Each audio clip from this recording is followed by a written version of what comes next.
Well, good evening, Hobart.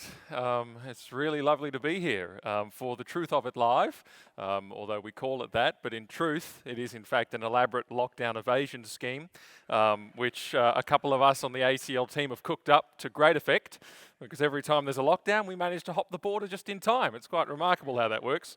But actually, I'm glad it's brought us to Hobart, because every time I do one of these, you're often in a different city or a different state, and you're always obliged to say something nice about the place where you are.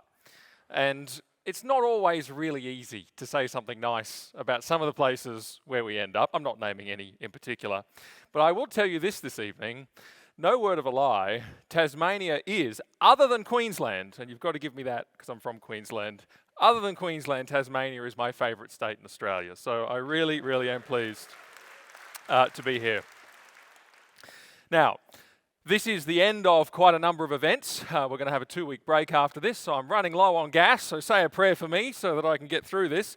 But what I wanted to do this evening, over the next 40 minutes or so before the Q&A, was spend some time tonight giving a little bit of a diagnosis of our culture, and then asking the question, what shall we then do? And what I mean by diagnosis of our culture, of course, is that I want to look at what are some of the key beliefs that are driving our present age.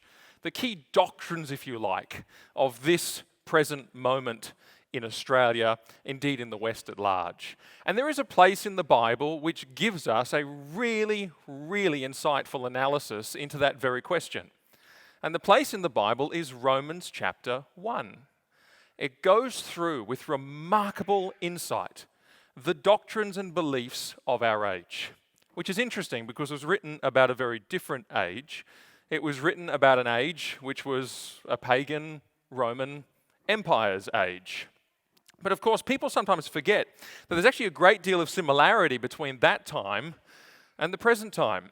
A lot of historians, a lot of analysts, a lot of philosophers are increasingly starting to call this a Neo-Pagan era, as opposed to what was then what we know as a pagan era. I mean, the similarities actually abound. We all know that it was really of that era that the phrase bread and circuses was coined to reflect the fact that people were basically satisfied with bread and circuses. We have the Circus Maximus, and that is as big as pretty much any modern stadium.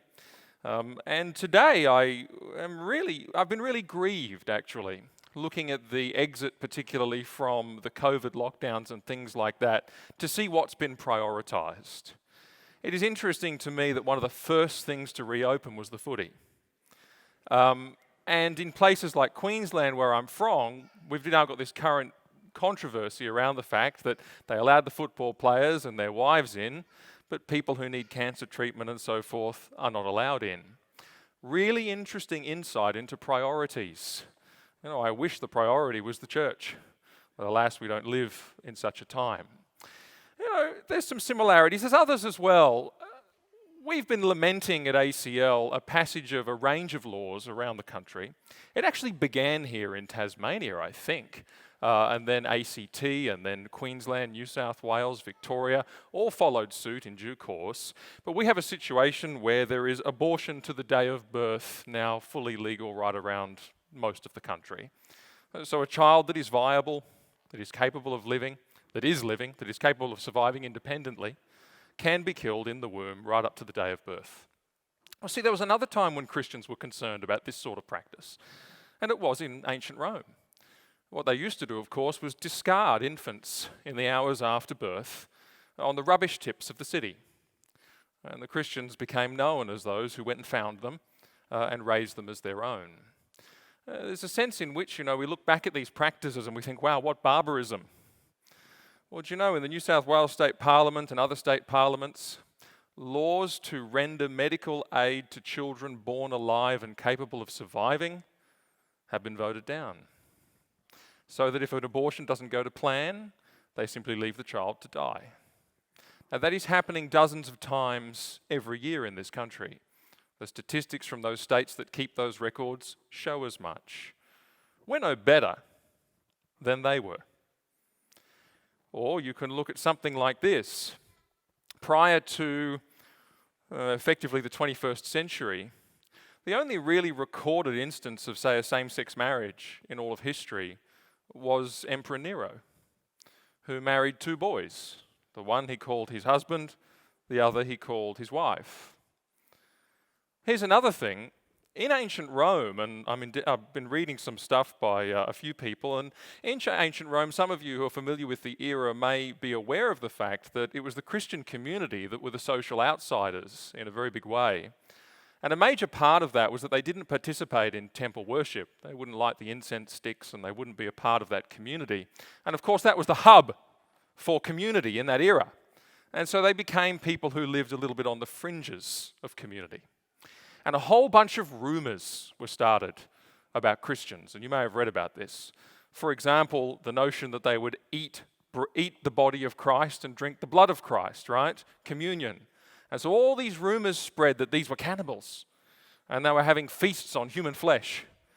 Or indeed, they used to call the worship services, the communion services that they did, they used to call them love feasts. And they say, oh, these people are dreadfully immoral. They're engaging in orgies and all sorts of things. And the rumors became more and more insane. It's fascinating to me, in this day, there was actually an article printed about our Truth of It Live event in Perth, which was very successful. And in the article that was printed, it was in one of these, one of the gay newspapers, a good one that actually often reports well, actually. But nonetheless, in this newspaper, there was a quote from someone. And they said, well, we don't want the ACL in Perth because they are well known for their network of underground churches in which they practice medieval experiments on children. I thought, is there another ACL? We laughed at ACL. We thought, this is insanity. I don't even know what planet this is, but the fact it was actually printed. I thought, we're not surely getting to this stage, are we? I saw a tweet the other day from somebody with quite a number of followers who tweeted an article about one of our campaigns and said, well, let's not forget that these are the people who marched alongside those who blamed the Jews for 9/11. And I thought, huh? What in the world? Where does this come from? But let's get something a little bit more mainstream. There's a number of campaigns around the country at the moment to pass these laws, and I think Christopher mentioned it in his little segment. They call them conversion therapy laws, and of course the reason that you might do that is because it becomes very hard to speak about them and critique them, because of course if you're seen to be in favour of conversion therapy, well, you're a very evil individual. But of course here's the thing. Conversion therapy of the kind that is conjured up in the mind of the average Australian, coercion, abuse, electric shocks and all this sort of stuff. Hello, it's not happening in Australia today. It's not happening. But of course, that's the thing that's in the mind of the average person. Of course we should ban this. Of course we should get rid of it. Of course this might be practiced. There's a madness in people's minds around what might be going on in these Christian communities. And it's so far removed from the truth that it sometimes isn't even funny. We don't do those things. We would never do those things. Here's the thing about conversion therapy, by the way. You know that conversion therapy is not invented by a Christian as a phrase, because conversion is an act of God in a life. Therapy is what we do to each other as part of healthcare. You can't therapyize someone into conversion. It just doesn't work. So, it is in itself a misnomer. But Paul writes from a society, there's just some of the traits. He writes from a society like that. And he writes about what it is that's driving this culture. What are the doctrines and beliefs that lie behind it? And what he writes has an awful lot of credibility and relevance, not just in pagan Rome, but in Neo-Pagan Australia. And he writes and he says, well, what is it that makes this culture tick? And in verse 18, he puts this verse, which comes across very firmly. He says, well, actually, why don't I, what I'm going to do? I'm actually going to read it, because that'll just put us in the picture. I'm going to read it from verse 16. I'll read a few verses, and then I'll go through it. He says this, and by the way, he starts with this note of great optimism. He starts with this great answer in verse 16 of chapter 1. He says, I'm not ashamed of the gospel, for it is the power of God for salvation to everyone who believes, to the Jew first, and also to the Greek, or the non-Jew. For in it the righteousness of God is revealed from faith to faith, As it is written, but the righteous one will live by faith. And then he says this, for the wrath of God is revealed from heaven against all ungodliness and unrighteousness of people who suppress the truth in unrighteousness. Because that which is known about God is evident to them, for God has made it obvious to them. For since the creation of the world, his invisible attributes, that is, his eternal power and divine nature, have been clearly perceived, being understood by what has been made, so that they are without excuse. For even though they knew God, they did not honor him as God or give thanks. But they became foolish in their reasonings, and their senseless hearts were darkened. Claiming to be wise, they became fools, and they exchanged the glory of the incorruptible God for an image in the form of corruptible mankind, of birds, four-footed animals, and crawling creatures. And I just want to read verse 25. He says, they exchanged the truth about God for the lie, and worshipped and served the creature rather than the Creator, who is blessed forever. It's a very stern passage, and I want to get to the answers in just a minute, but first I want to unpack the points that he makes. We read there this, first of all. He says, the wrath of God is revealed from heaven against all ungodliness and unrighteousness of men who suppress the truth in unrighteousness. This is the first point he wants to make about this culture. Do you know, the hallmark of this culture is truth suppression. And the way this is phrased in the Greek is such that it speaks of something that is an ongoing effort. When I was a kid, I used to swim in the pool, and I'll never forget, for some reason, I had this fascination with trying to get these volleyballs that are extremely buoyant to touch the bottom of the pool. And to hold them under the water and not risk getting an uppercut when this thing breaks through the surface, it takes a fair bit of ongoing effort. You've got to rebalance and realign yourself and hold it down. You've got to continually do this, or else it'll pop to the surface. That's really what this is conveying. It's an effort to hold the truth down. And truth has a habit of trying to make itself known. It has a habit of confronting us when we turn left and right and all the rest of it, but we must keep it down. Now, this is evident in a range of ways. I want to say, firstly, it's evident as a day-to-day reality. What are the two taboos in Australian culture? The two things that you shouldn't talk about at dinner parties or in polite company? Politics, I can hear people saying it. Politics and religion. Let's not go there. Let's not have those serious conversations. It's not kosher. Here's another thing. Wendy and I were just talking backstage with some of the security guys and talking about their work. And it just got to the point where we were talking about the alcohol culture of our time. And I had something to do with this when I was working at a big law firm in Brisbane. It always blew me away, you would be sitting there in the day and, as a junior lawyer, it's not a very exciting universe, let me tell you. Sorry to the lawyers in the room. But sometimes you could be sitting in the four walls of a white room with no windows, doing discovery or something, going through binders and binders and binders of documents all day long. And you can go half mad. And the most exciting thing that happens in the day is that you go out for lunch. And, you'll be sitting there talking about what your lunch break's going to be about for about 2 hours before it happens. Oh, I'm getting sushi today, woohoo! And that's the most exciting thing that goes down. But then, of course, you get to the end of the week, and one of the things I just did not understand myself, and I still can't, is that towards the end of the week, these strung out, busy, distracted people, 10 to 5, the bottles of alcohol start coming out of the fridge. And they don't know who they are from Friday afternoon to Monday morning. Rinse and repeat. And Monday, they're all full of stories about where they ended up, what they lost, And I used to think to myself, what is going on? How do people live this way? Do they will deny it to their dying day, but there's something about that pattern of life that is suppressing truth in unrighteousness because it avoids serious thinking. Entertainment is numbing the senses to what is important, what is deeper, what is more meaningful. It is ensuring that you don't focus on any of that stuff. And so people go through life. And there's not, I even saw the other day in the news, Canberra's in lockdown at the moment, as you know, and that's where I live. There's such a shallowness out there at the moment. One of the buildings in Canberra, they lit up the side of the building with a love heart. and then the letters underneath CBR, just by turning on certain lights in the building. And it was written up across all the Canberra newspapers as a message of hope for Canberra, sending good vibes to everybody in lockdown. I thought, that's hope. A lighting engineer for marketing reasons turned on a few lights, and that's hope. There's no depth here. I mean, there is such a thing as real hope. That ain't it. The avoidance of the serious, the avoidance of the deep, the avoidance of reckoning with ultimate questions. That is a hallmark of our time. And if you want to lose friends, start talking about those things, because I don't like it. But it's not just an individual thing. This is a public square thing. When I was doing the Human Rights Law Alliance, the law firm, one of the things I realized was how true that passage is in Isaiah 59, where it says, truth has stumbled in the public squares.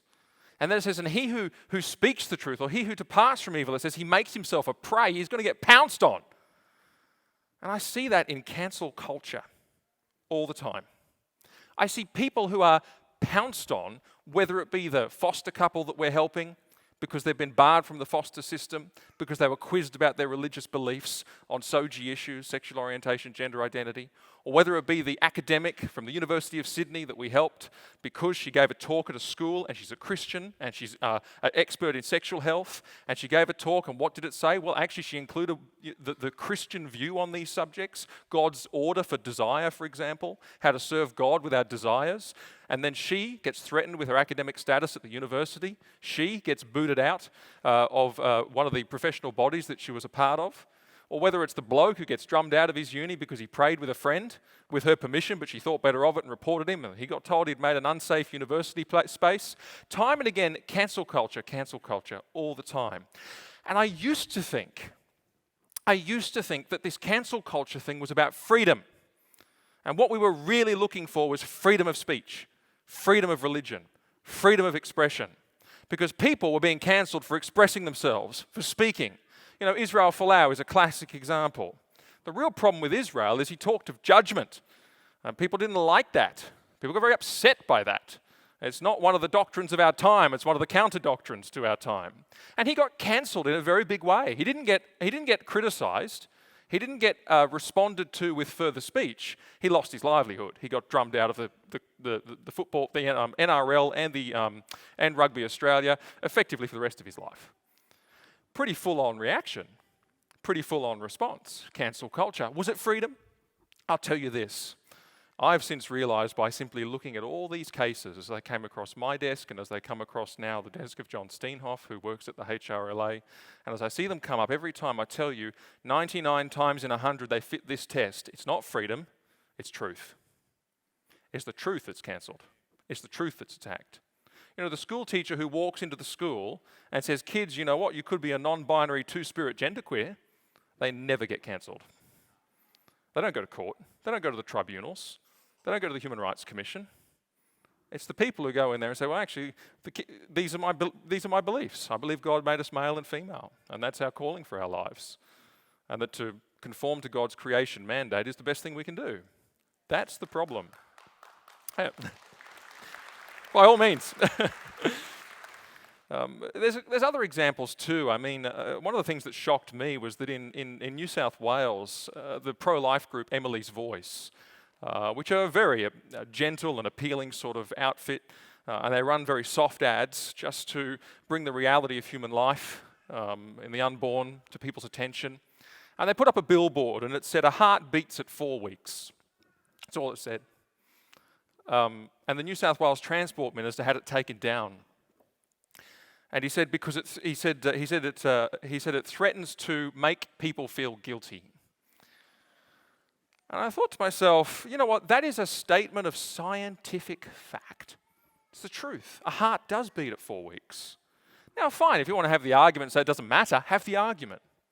But why cancel it? I'll tell you why I cancel it. Because truth doesn't mind analysis, because it will be exposed as truth.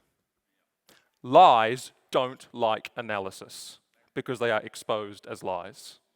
And the reason cancel culture even needs to exist is because it is insecure about the fact that it's built on lies. And if it is truly analysed, then it will be shown for what it is. And we live in a time when cancel culture is weaponized against truth. Very seldom against lies. There are a number of legislative moves in our time as well. I just want to mention that conversion therapy legislation. The thing that troubles me about the Victorian law is that it reaches into the family home. And basically, the problem is that if a parent now encourages a child to wait and just does that simple act, which is not unwise, by the way, and I was called out for this on ABC Q&A, but I went away and did all my fact-checking, and it's absolutely true. Every study that they've actually done, which looks at children who experience gender dysphoria pre-puberty, and then looks at them again post-puberty, every study ever done has a greater than 72% rate at which the child with gender dysphoria reverts to their biological sex identity, up to 92%. There's been a recent amalgamation of all the studies done, and it comes out somewhere in the 80% as an average. Now, that's a perfectly reasonable thing, but it reaches into the family home. Why? There's another law that they tried to pass through the Parliament a little while ago. It didn't reach into the family home, but it reached into Christian schools. It would have made it impossible for Christian schools to prefer staff that shared their faith, thereby meaning they're no longer a Christian school, because that's what makes a Christian school, Christian staff. I thought to myself, why are these areas being focused on? Why try and undermine the integrity of a Christian school? They're not trying to undermine the integrity of any other political movement who are allowed to employ people who share their values. And why try and undermine the family home? Here's the thing. Paul says in 1 Timothy 2, he says that we should pray for kings and all who are in authority. Why? Well, ultimately, so that they might ensure that godly lives are lives of peace, so that the truth is on display, because God desires all people to be saved and come to a knowledge of the truth. Right? So the government by its laws can ensure that the truth is free. We've just seen that. The government by its laws can ensure that godliness is a state of peace for people, so that their witness can be seen and heard about in a society. What's the inverse of that? Well, you can have laws that are set up against the knowledge of the truth. It's interesting, at my Christian school, there's a lot of people who went through high school, and they weren't Christians at the start, but they were Christians at the end. There are 2 pastors of major churches in Brisbane who came from my Christian school who were not Christians when they started. They were converted at school and through the witness of the school, and now they're pastoring churches. And I can't help but think this is an opposition to the knowledge of the truth. Of course you undermine those areas if it's truth that's your target. Of course you undermine the Christian home because that's the last place of safety for a child to be trained up in the ways of God. Now, I say all of this to make a simple point.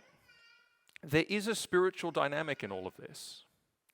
I was actually saying at the Truth of It Live the other night that Jesus made this point. He called Satan the ruler of this world. There is a spiritual dynamic at play. And we see here that the connecting tissue of all of this so often comes back to opposition to truth. The Apostle Paul says this is an age of opposition to truth. It's interesting, and I'll move on with this point, but it even is played out in the ideologies of the day. You think of an ideology like postmodernism, which really got a hold through the 60s, 70s, 80s in particular. People came up with it before that, but that's when it got a hold. One of the best descriptions of postmodernism I ever heard was that it killed the author. In other words, truth is not something that's authored by a higher power outside of ourselves. Truth, rather, comes up from within us and from our own subjective experiences. What does John 1 say? It says there is a great author. In the beginning was the Word. The Word was with God, the Word was God. All things were made through him and by him, and without him nothing was made that was made. It says, you know what? All reality stems from one great source. There is an author. There is a great truth. There is things about this world that are fixed and unchangeable. Postmodernism reversed the system. They said, oh no, I'm the author. My subjective experience creates truth. And all of a sudden, we're not in a situation where truth is honoured and believed in. We're in a situation where the best we can say is that there is such a thing as my truth. You hear that so often these days. People say, to me sometimes. I'm so, encouraged that you stand for your truth. I'm sitting there thinking, why does that encourage you? My truth can't possibly have any impact on you whatsoever because it's only mine. So it's not encouraging. It's nothing. The reality is there is a truth.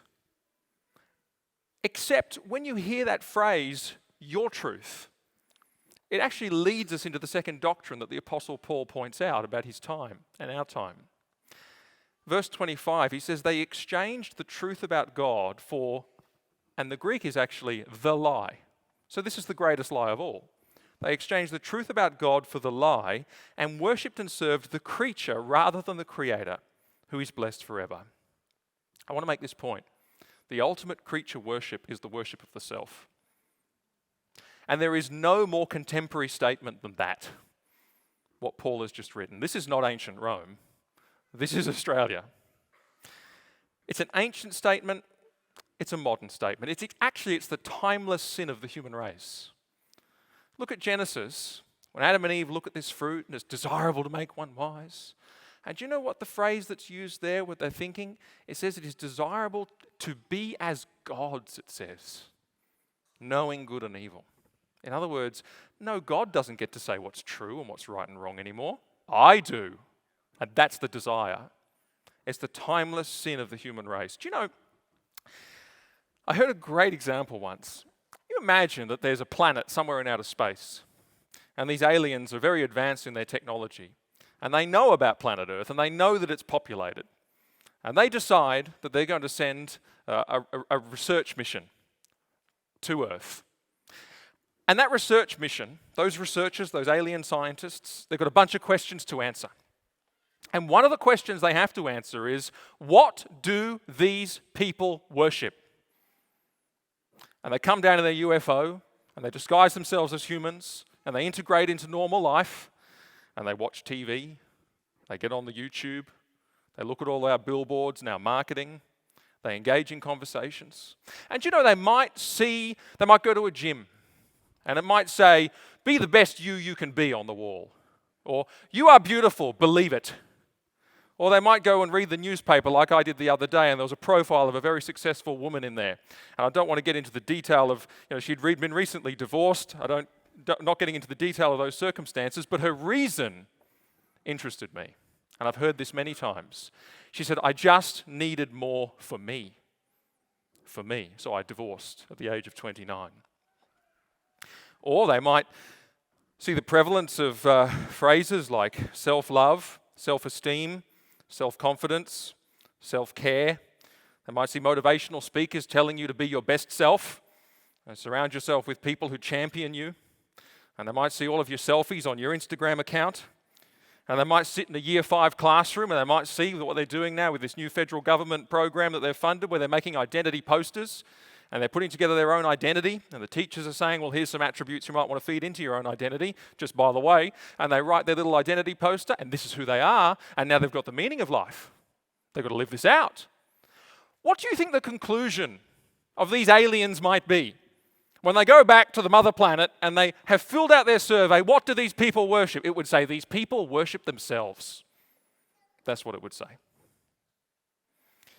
There's cultural cues of this all around us.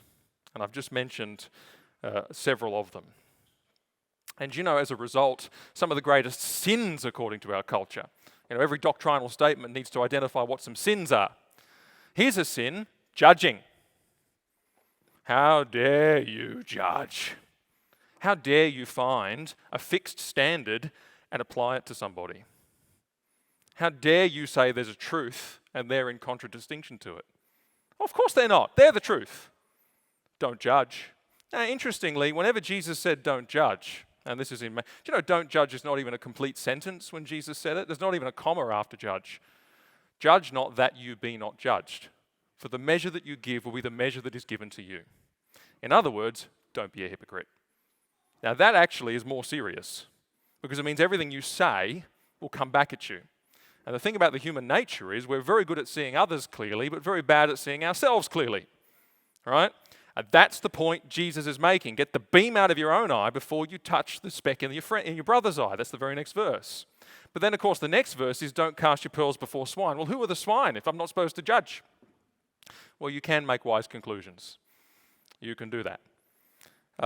It's not what Jesus is saying at all. But man, people say, judge not every time. The reality is there is a fixed standard of truth, authored by God himself.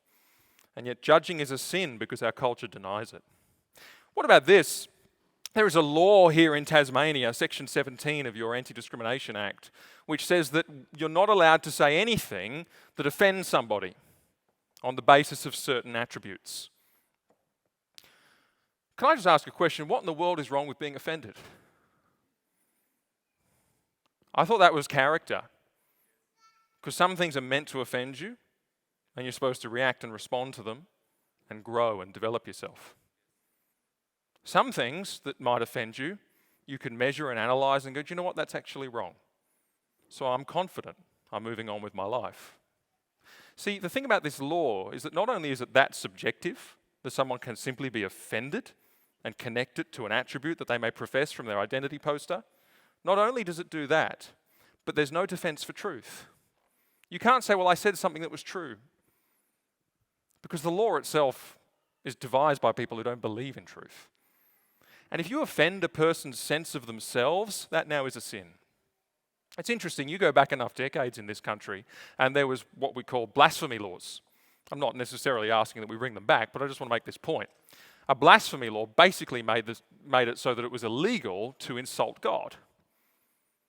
We don't have blasphemy laws anymore, they've been repealed. But you know what we do have? We have laws like this one.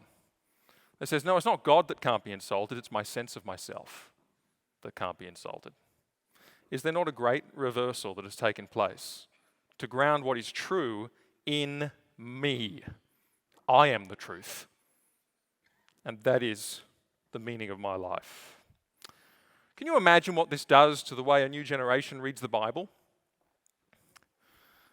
Either the Bible is the thing which we receive with meekness, as James says, we submit ourselves to it and its authority, and we change ourselves in response to it.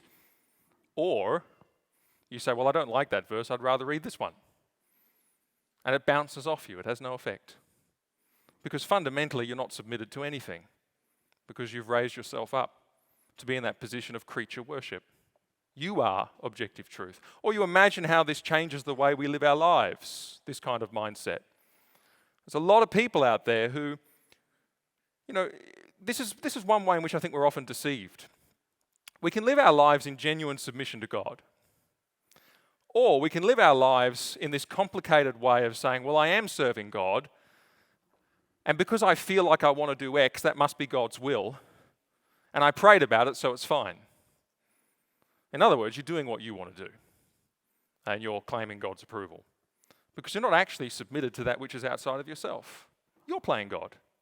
You're in that position. This really does have a serious effect on our very Christianity. But this goes further.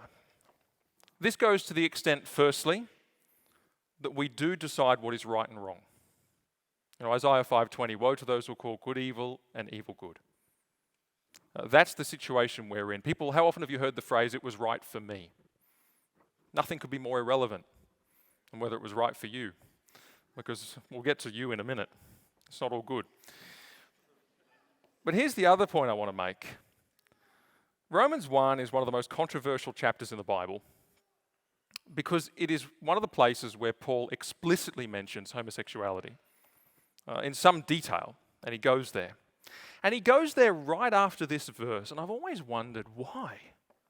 Why does that just get thrown in there? Why does he do that? I'll tell you why, because he's just made this point. He said, you've denied God creator, and then you've started to worship yourself, and guess how far you've gone? You've made yourself the creator. You're redrawing the boundaries of creation itself. And in his day, one of the greatest examples of that, of course, was homosexual practice. Why? Well, without going into detail, creation testifies to us what our bodies are for. Right? And this is outside of what the clear creation design for our bodies is. And so Paul is saying there's something revealed to you by God in creation.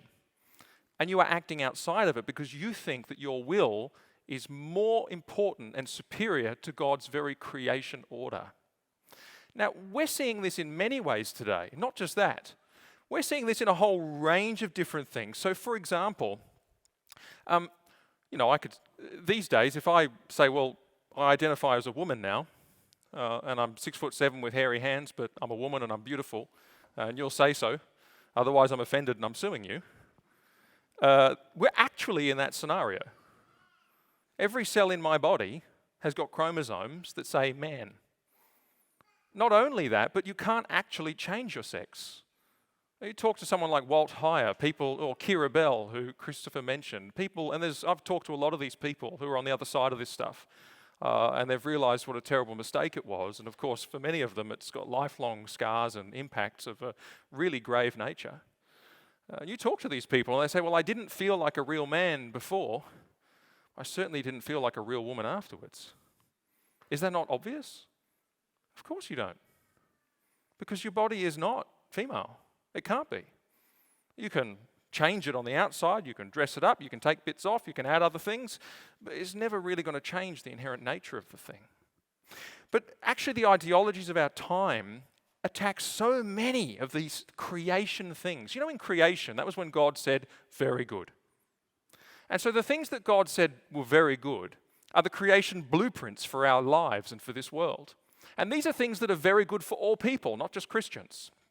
And of course, they were once uncontroversial because they were quite clear in creation itself. And of course, creation itself is made by God, therefore it's good, and therefore we adhere to it. But today, creation is under attack in a whole range of ways. It is firstly under attack on the sexuality front. Where was sexuality designed? In creation. A man and woman were not themselves by themselves, not good for the man. First thing that wasn't good was the loneliness of Adam. And so a woman is made for him, and then the two are supposed to become husband and wife, and Jesus quotes that in the New Testament. And says, well, that's why people get married. That's God's good design. Where does gender identity come from in the Bible? Well, there's only one gender identity that's in God's design. He says, well, you've been made a male or a female, and so there's a calling on your life. You may feel differently. Don't get me wrong. Everyone feels different. People have all kinds of desires. The human heart knows no limits in what it wants and what it seeks after and what it looks for and what it feels like. But the point is, there's something clear about us in creation that God has put there. And he said, well, you're designed a man, that's your sex assigned at birth. Well, then you're actually supposed to be a man. And he actually describes in that very good Genesis environment some of the qualities of a man and some of the qualities of a woman. Or you can look at something like the abortion thing, life. Be fruitful and multiply and fill the earth. Where's that? In creation, which is very good. Well, for a long time, we've had some attacks on the issue of work, for example. Work is good. Policies that mitigate against people being industrious and working, like universal welfare, not good. Because people are meant to work. That's part of creation itself. Man was working in paradise. Or what about the race thing at the moment? You look at something like Black Lives Matter, and it's based on critical race theory, which says what? It says that actually if you say race doesn't matter in the sense that we should be colorblind, in the sense that we're all one human race, right? And that we're all equally saved in Christ Jesus, we're all equally human, that's white supremacy. Because you're denying the lived experience of people of other colors. And race does matter, and we are irreparably divided against each other, and all we can do is slowly repent of that and try and make amends. Now, that really is the summary of Robin DiAngelo's book, White Fragility, which is one of the key texts at the moment on this stuff. There's no answer. It's just we've got to keep trying, we've got to keep getting better, we've got to keep repenting of our whiteness because we're white supremacists, and that's the end. Well, guess what? Creation says there's one race. Melanin concentration in the skin is a trivial difference. We are all human beings made in the image of God. Every one of us Christ died for. Every one of us has the same standing and the same salvation before God, no matter what. And in Revelation, there is every tribe, tongue, and people and nation all there together singing God's praises. And that is the greatest equality in the world. Creation's under big attack, right? It's amazing to me how that, it's sad because I kind of realized that before I realized that's what Romans is actually teaching. I saw all that and went, what's going on here? These are all creation ordinances. And then I thought, bang, that's exactly what Paul says. Do you know in every era, The culture around us is so often just the suit of clothes being worn by Romans 1. These features are always there.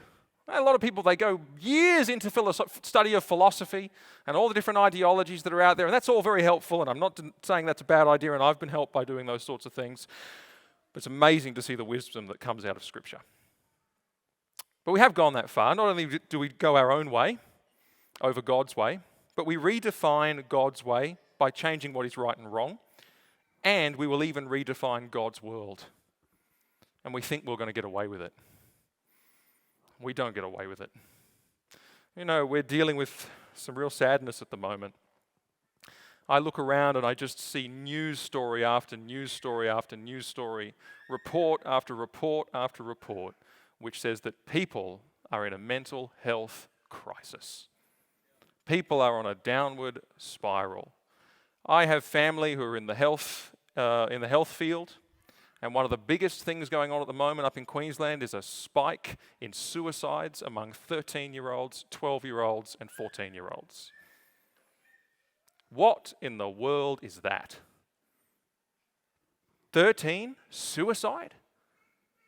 And completely unexpected. And the reports show time and again that the next generation is in serious, serious trouble. Do you know why? They don't know they're up or they're down. They're left or they're right. They're right or they're wrong. They have nothing. They have no boundaries. They have no clarity. They have nothing to live by. It's just you and whatever you like, and it's chaos, and it induces massive anxiety, and they are depressed. We are not okay. That's why it says in Romans 1, it says they receive in themselves the due penalty for their error. What he's trying to point out is saying this has consequences now. I mean, my heart goes out to Kira Bell, to Walt Heyer, to Andy, a young fellow who emailed me recently to tell his story. I tell you what, it'll make you cry. Look at my video about that on YouTube. Dreadful, dreadful, dreadful scenarios because adults put them through this because they got the ideas put in their heads at school and no one stopped them. The world is in trouble. This is the day in which we live. And of course, if we listened to Jesus, we would have known that this would have happened. Because Jesus actually made the very clear point that far from being the thing to pursue for your life and the goodness for your life, that which comes out of your heart ain't so good. You need what is of God, which is outside of you, to come into you, not to look within and bring it out. You know, Jesus says this in Mark 7, and another hard passage. It says that which comes out of the person, that is what defiles the person. For from within, out of the hearts of people, come the evil thoughts, acts of sexual immorality, thefts, murders, acts of adultery, deeds of greed, wickedness, deceit, indecent behavior, envy, slander, pride, and foolishness. All these evil things come out from within and defile the person. Wow, how's that for an identity poster? Goodness gracious. Why is it? Actually, that's probably anyone got a kid in year 5 doing an identity poster? It's probably a good verse. Here's the thing, we as Christians know something. We know that we're sinners and we're saved by grace. And we know that we need to be filled full, not of ourselves. You know, when I was a kid, the insult was, you're full of yourself. It was a good insult, actually, because it really pinpointed the problem. It's not about you. We need to be filled full of Christ. And that's why when Jesus talks about the qualities of the kingdom of God in the Beatitudes, where does he start? Poor in spirit. You know that in yourself, you've got poverty. And then he goes, what's next? Well, he says, you know, you're meek. You're submitting to something outside of yourself. Your strength is found in your submission to God. And then what happens? He says, well, you're hungry and thirsty for righteousness. If you're hungry and thirsty, you want something to be put into you, don't you? And so it goes on, and you're filled full, and that's the promise and so forth. The Beatitudes follow this pattern of emptying and filling, which is God's plan for our lives. Now, I've gone very freestyle, and I just need to find my spot. I just want to make this simple point before I just conclude with a what shall we do sort of segment. But I just want to make this point. The Apostle Paul uses here the word fools a few times. I just want to make a point. We trivialize that word, like foolishness is just silliness. But actually in the Bible, foolishness is very, very serious. In the Bible, foolishness actually is the willful and the negligent so we should know better, negligent, and willful actions of a person who has denied God and stepped out of his way. That's what foolishness is. And that's why he says here, people think they're wise, but they're being foolish. They're fools. And the answer is, of course, that God's reality is so obvious. How obvious? Well, it's this obvious. It's as obvious as the fact that this building we're in is not the result of an explosion in a brick factory. He says God has clearly made himself known in creation. Everyone can see it, especially in a place like Tasmania. It blows me away, some of the most beautiful places on earth are some of the most atheistic places on earth. I'll never get my head around that. I look at a sunset, I went hiking at Cape Hay or Hoy or however you say it, and in Cape Hoy, there you go. Should have asked a local before I got up here and made a fool of myself. But you go out there and you just see God. Complexity doesn't come from nothing. You don't walk on a beach and see a word sketched in the sand and go, ha, look what the tide did. You think, oh, there's someone around, don't you? I mean, this is how crazy it is. And we've got layers and layers of scientific complexity to tell us that we're idiots for thinking this. Mate, I'm not stupid, you're stupid. It is so obvious. And the Apostle Paul just makes that point. He says the reality of God is a reality that everyone subconsciously is facing every single day. And actually, once you see the reality of God, you realize that it's not from within you, but it's from outside of yourself. And when he comes to eventually Romans 12 to answer this conundrum for us, the readers, he says this. Well, actually, he makes a point here about the gospel. Romans 1:16. He says there's really only one single answer to all of this, and it is the gospel. It is the work of Jesus Christ to bring salvation into the world. And that's why he says, I'm not ashamed of the gospel. It's the power of God for salvation to everyone who believes. And we need the power of God in a day like this, because it's pretty hard to shake someone out of this kind of mindset. They need to see God. They need God's power. And Paul says there's one place where you'll find that power. It's the message of salvation in Jesus Christ to the world. He says, so I ain't ashamed. This is the world I live in. I'm not ashamed. Now, why would he put it that way, to say I'm not ashamed? I think it's because he knows something. He knows that we have a tendency to be ashamed. We have a tendency to think that what we carry and what we know to be true is somehow hateful, is somehow hurtful, is somehow bigoted, is somehow something to be walked back from or walked away from, or something that we shouldn't proclaim too loudly lest people get upset. It's the power of God for salvation. The world doesn't need less, it needs more. It needs more. It doesn't need shy and retiring Christians with this truth. It needs people who will speak it and live it boldly and loudly, because our world is crying out for it.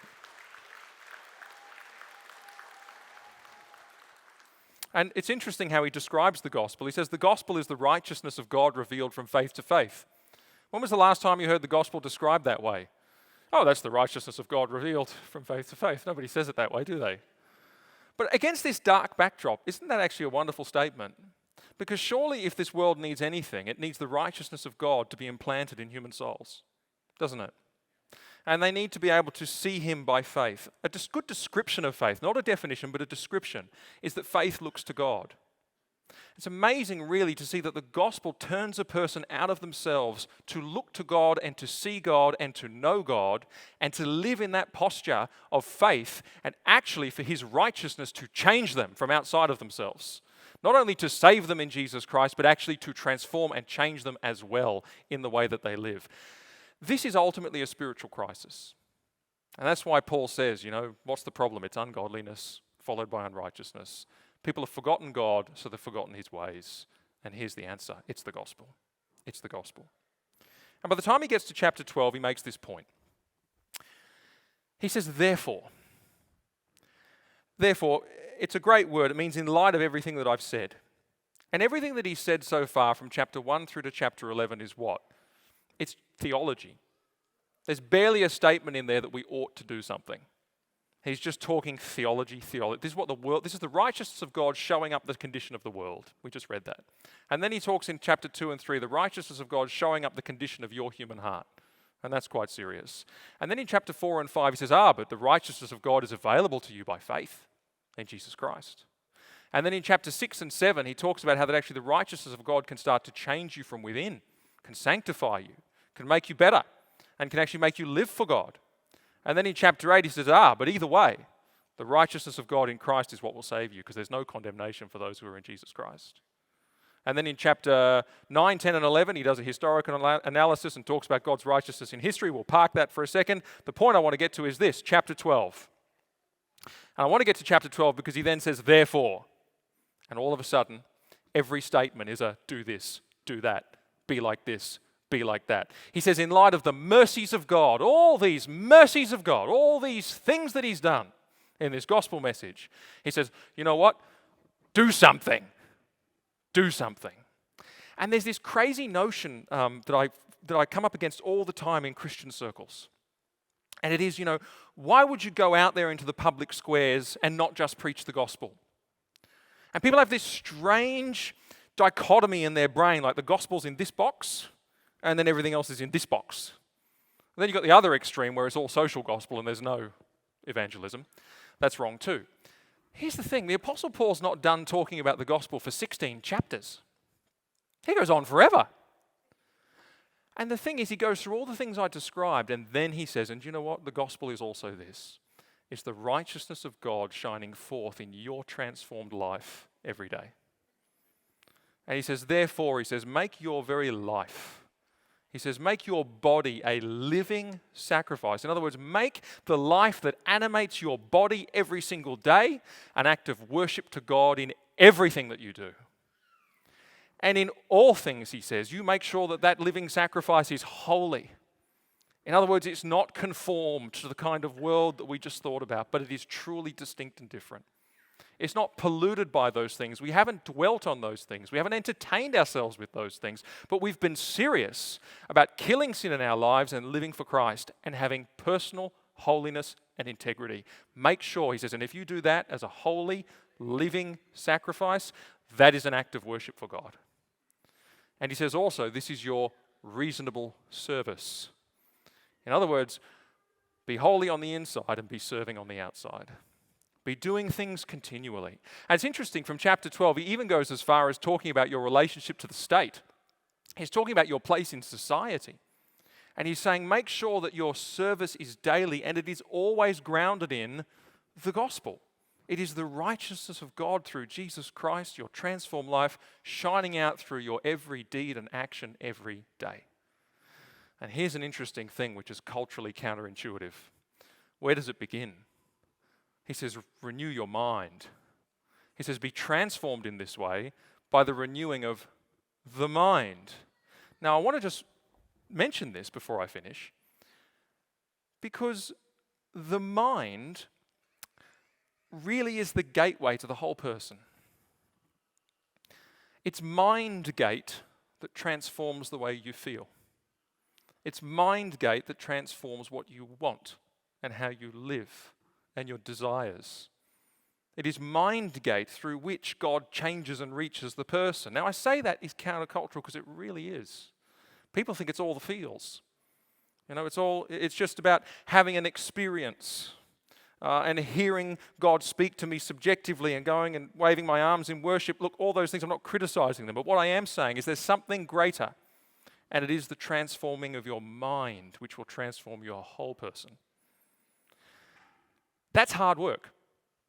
That doesn't happen by osmosis. We've got to be busy about that. We've got to be getting our thinking right. And you'll be amazed as your thinking develops, as your understanding of the Bible develops, as your understanding of Jesus Christ develops, how it changes you. It comes in through the brain. And I want to make this point as well. When we go into the world and we serve God in this way, from integrity, from holiness, and we're serving God every day, that itself spreads the gospel to all people. I was amazed, and I almost hesitate to say this because it sounds like I'm tooting my horn, and I'm not, but I want to make a really important point. Somebody said the other day at a conference, and they work for a leading evangelistic ministry in Australia, and they said the ACL is the most effective evangelistic outfit in Australia. Now, I don't know if that's true, but I'll tell you why he said it. Because they know, because they talk to so many people who call their hotline and email their service and all the rest of it, who tell their testimonies and explain their journey of faith. And our videos and our content come up continually. As I travel around for this Truth of It tour, I meet people regularly who say, I became a Christian because I saw this. I became a Christian because of these videos. I went on my journey of faith, or this was a crucial moment. Now, why do I mention that? I mention it for this reason. You'd be amazed at how God will use the things you do in His name in this world to reach people with even the gospel itself. Because the evangelistic effort is not done until people get to Jesus Christ. But you'll be amazed at the avenues through which they find Him. And they find Him through the Christian family and its integrity. When they see it, they think that's beautiful. What's going on? They find it through the Christian in the workplace, who they know and they identify and who stands out. And they say, what is it about him or her? They know it through the Christian in their university class, or the 5 Christians they've known over the last 30 years, who have all had something about them, and it speaks to them. Or the video they found on YouTube that met them in their, even if it's an issue that's controversial. There's one guy on the phone with one of our supporter relations ladies, and he was a gay man, and he found a video of the truth of it about homosexuality, realized his error, and ultimately became a Christian. That's pretty phenomenal stuff, right? And we can have confidence that Jesus' promise becomes true when we are these kinds of people in this world. That actually, he says, when your light so shines before men, they will see your good works, and they will give glory to your Father who is in heaven. And I want to encourage us today that God is still at work even in this world. No different to Paul's. Very much the same. The prescription is always equal. It just needs this sleeping giant of the church. All of these people to go out there and do what we're called to do. And God's work will indeed advance in our day. Thank you very much. That was the truth of it.